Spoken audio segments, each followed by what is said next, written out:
Hello and welcome to today's video where I'm going to show you how to change the language in Microsoft Edge. So, let's get started. Once you have Microsoft Edge open, click on the three dots menu in the upper right corner. From the drop-down menu, select Settings. In the Settings menu, choose Languages from the left drop-down menu.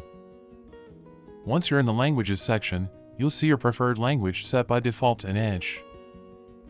If your language isn't listed, click on Add Languages. You'll see a drop-down list with all supported languages in Edge. Find your language, select it, and then click on Add. After adding your language, click on the three dots next to the language. In the small drop-down window that appears, select Display Microsoft Edge in this language. And that's it! You have successfully changed the language in Microsoft Edge. Thank you for watching. Don't forget to like and subscribe for more informative videos.